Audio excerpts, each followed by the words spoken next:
Now, let's look. There are three basic reasons that we save money for. Number one is for an emergency fund. Number two is for purchases. Number three is for wealth building. When the emergency fund is involved, what we're saving for here is unexpected events. Unexpected events do occur. You can count on it.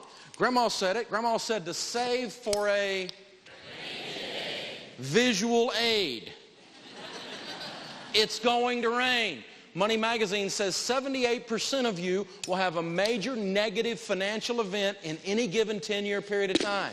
That means 8 out of 10 of you in here, if I count 10 families, are going to have something come along and punch you to the tune of $7,000, $8,000, $5,000, somewhere in that range, and hit you with an unexpected event, and you have to be ready. Emergencies are going to happen. They're unexpected. Count on it. Well, Dave, you need to be positive. I'm positive. Emergencies are going to happen. You can count on it. And you've got to be ready for the emergencies. There's no way around it. Emergency fund? Why do I need that as a teenager? Unexpected events are always going to happen, even to teenagers. Remember those rainy days Dad was telling you about? Well, I can promise you it's going to rain. The question is, will you have your umbrella? Now, remember, baby step one is $1,000 in the bank. We're going to set aside $1,000 really, really quickly. The hardest baby step, the easiest baby step. And then when we go fully into the emergency fund, we're going to call it baby step 3. And you notice we skipped a step. We'll come back and fill that in later. But these two both have to do with the emergency fund, so I want to make sure they're covered in this lesson. Baby step 3, have a fully funded emergency fund of 3 to 6 months of expenses set aside. Now, I recommend you put that in a good money market account. A money market account you can get with a good mutual fund company. It doesn't pay a lot. It's going to pay kind of like CD type rates. Whatever CD rates are, over about 6 months you can have this on a money market account. The good news here is there's no penalty for taking the money out if you have an emergency. You can just write a check against that money market account. So it's where I park my personal emergency fund, or where I park short-term savings for stuff I'm saving for less than 5 years. So if I'm saving up for other things that we'll talk about in a few minutes, I also use a money market account for that. Now, what you've got to remember, the mistake people make about the emergency fund is they think, this is like $5,000, $10,000, $15,000. 3 to 6 months of expenses is a lot of money. You start talking about having $15,000 sitting there in a money market account, people are saying, well, that doesn't give me much of a rate of return. I could do a BBD. I could do a bigger, better deal. Dave, I've got something I can do with that money. That's a lot of money. And that's not what it's for. Your emergency fund is not an investment. Say, not an investment. Not an investment. Your emergency fund is insurance. Say, insurance. Insurance. Now, here's the deal with insurance. Insurance doesn't make you money, does it? Say no. No. Insurance costs you money, and it costs you money to protect your assets, to protect your investments. And so by investing money at a low rate of return, or parking money really in a money market at a low rate of return, you're not making much money on your money. So it's kind of costing you money like insurance does, but it's there to protect you. So you don't have to cash out your 401k if the transmission goes out. You don't have a problem if you get laid off and have to pay the house payment a little bit. You got issues that are going to happen when life comes along and there's a $5,000, an $8,000, a $12,000 gotcha. Then all of a sudden you're not trying to cash out investments because you've got protection for the investments with this. The trick with this is don't touch it. Do not touch it. This is not a leather couch fund. This is not a I want to go to the Bahamas fishing fund. This is not a oh honey I found a bass boat fund. This is an emergency fund.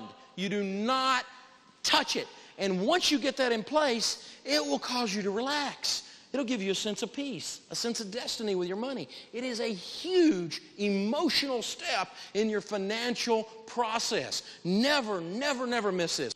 The weird thing is, when you get an emergency fund, you'll quit having emergencies. Have you ever noticed that when you're broke, your life looks like a country song?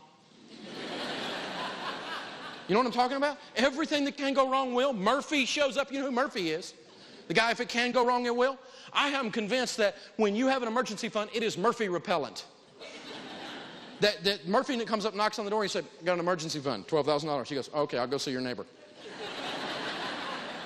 You know, you can chase a black cat when you've got an emergency fund. Come here, come here.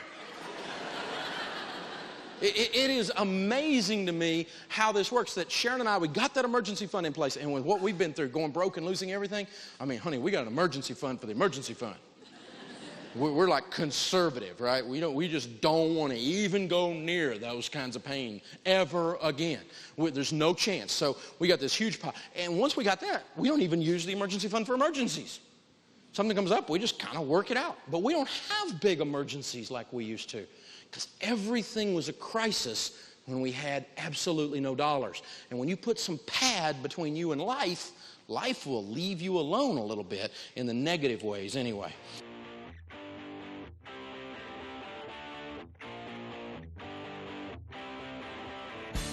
Well, that's a perfect example of Murphy's Law. Anything that can go wrong will. Murphy's Law can happen to your money as well. An emergency fund can turn a disaster into nothing more than a minor inconvenience. Let's say you get a flat tire or hit a ball and it shatters the windshield on your neighbor's car, or maybe you just lock yourself out of your own car. These things aren't cheap, and your emergency fund will cover the expenses with no freak-out episode or no distressed phone calls to your parents. Having an emergency fund is kind of like having Murphy repellent.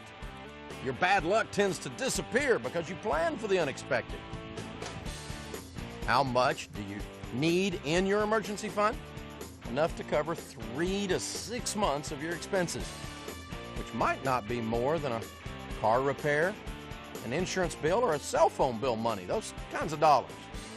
When you have more money and more monthly expenses, such as rent or utilities, you'll want to add more to your emergency fund, just in case old Murphy comes knocking. The emergency fund is your first savings priority. Do it quickly. Do that $1,000. Then do baby step 2 when we cover that in the debt lesson. And then step up there and finish this emergency fund, fully funded, 3 to 6 months of expenses. The second thing we teach you to save money for is for purchases. Instead of borrowing to buy something, pay cash by using the sinking fund approach. For instance, let's say you had a $4,000 dining room set, and you went down to Rooms There They Went. And they would have, if you went to the local furniture store, right, and you went down there, there's a $4,000 dining room set, they would have 90 days, same as, right? And you could go in there and you could finance it. Well, here's the trick. A buddy of mine in the finance business told me the other day that 88% of the 90 days, same as cash contracts, that's 9 out of 10, do not pay off in 90 days. And when they don't pay off in 90 days, or even if you pay a little payment you're supposed to pay through there and you don't pay it on time, they'll still tag you and they back charge you through the whole thing with the interest, and then you get to pay payments for the rest of your dad blame life at 24 or 38% interest is the way this deal works, and they kick you in the tail. So this means that you're going to have borrowed at 24% interest. You'd have payments of $211 a month as an example for 24 months, and so you'd end up paying $5,064 for a $4,000 dining room set. Here's an idea. Here's an old-fashioned thought, the way your grandmother would think or your great-grandmother would think about money. Here's an idea. Here's what a sinking fund is. It's a commercial real estate term. If you buy a commercial real estate building and it's got a 20-year roof on it, you know that in 20 years you got to buy a roof, so every year you set aside out of your income 1/20th of the roof. So when the roof, which is a big hairy deal on a big building, comes up, you've got the money to put the roof on it. It's not a surprise. That's a sinking fund. And that's all we're doing here. We're just going to save money and earn a little bit of interest on our money rather than paying someone else payments and being stuck in a rut. And so what if you saved $211 a month? You did this for 18 months. You could pay cash. Now, some of you are quick with a calculator or quick with your math, or you'll go back later and run the numbers. You go, now, wait a minute, 18 times 211 is not 4,000. You're right, it's not.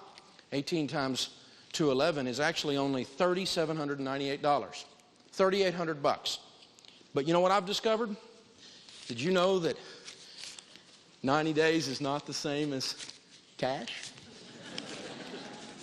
that if you have 38 Uncle Benjamin Franklins, that you could probably walk into a furniture store and get a deal, couldn't you? Do you think you could buy a $4,000 dining room set for $3,800 doing that? You'll get special attention if you just walk around and do this right here. Because they just don't, the kid, you go up to ring it up and the kid will go like, whoa, dude, this one's got like real money. You know? And so it's a cool process. You can get deals like this, and we're going to talk about that in the bargain lesson, so don't miss it.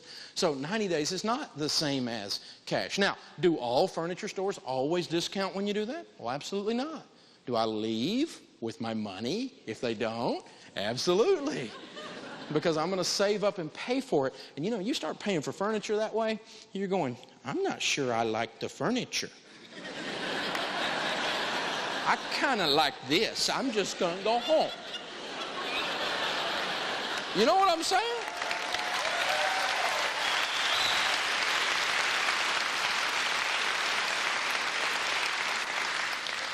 Or let's think about a car, for example. Let's kind of look at that, because everybody's saying, ooh, car payments. You always got to have a car payment. That's the thing that goes around all the time. We'll talk about that in detail in the debt lesson.